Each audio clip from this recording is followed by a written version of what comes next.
Corruption is a vile disease that sucks and drains the health out of something good. Corruption in society is an evil moral infection that keeps community in a state of perpetual sickness. Corruption is a moral virus. It's so potent it leaves its host sick, lethargic, and unable to realize and accomplish all that a well person can. Where corruption thrives, poverty and not prosperity thrives.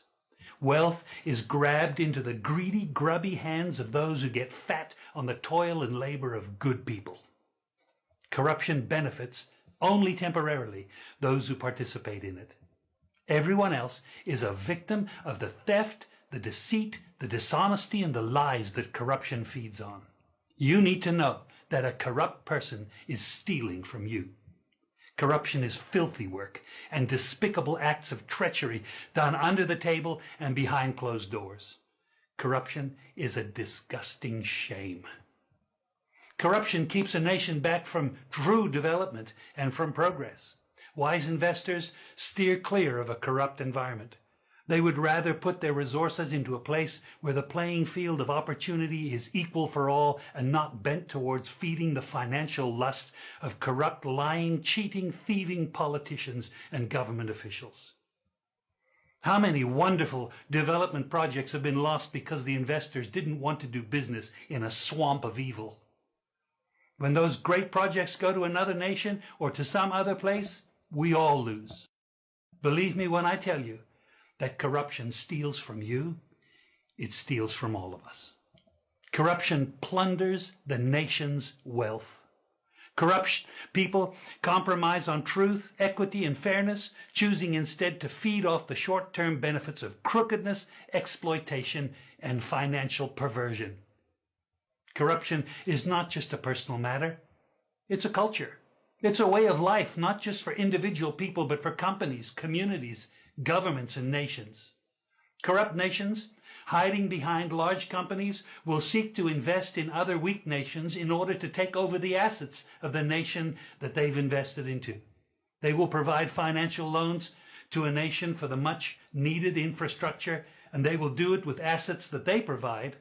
They will sign contracts by lining the pockets of rotten government officials who participate in this kind of corruption and are then held hostage by their own deceit and greed. Corruption is nothing less than a form of theft and national robbery. A corrupt person steals from everyone in society. We all lose when corruption is rampant. Those who participate in corruption have chosen evil over good, lies over truth, and personal gain over well-being of all. To be corrupt means to be rotten. When meat is corrupt, it's rotten and it stinks. Rotten meat can't be eaten. When a person is corrupt, he's rotten and unfit for a place in the community. A corrupt person should be jailed in order to protect society from the vile deeds of the corrupt person.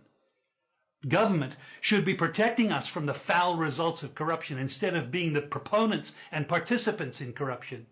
When corruption is systemic, when it's a culture and a way of life, when corruption thrives, it destroys the health of the community and nation. Now let me tell you something. Defeating corruption is a very difficult thing. The love of money is the root of all evil, the Bible says. People who love money will do almost anything to get it. Those who choose to stand up against corruption, you need to know that we're going to be involved in a war. We will be threatened, vilified, intimidated, marginalized, and ridiculed.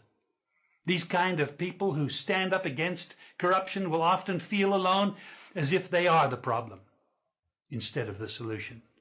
Corruption can only be defeated when enough people have had enough and decide to do something about it.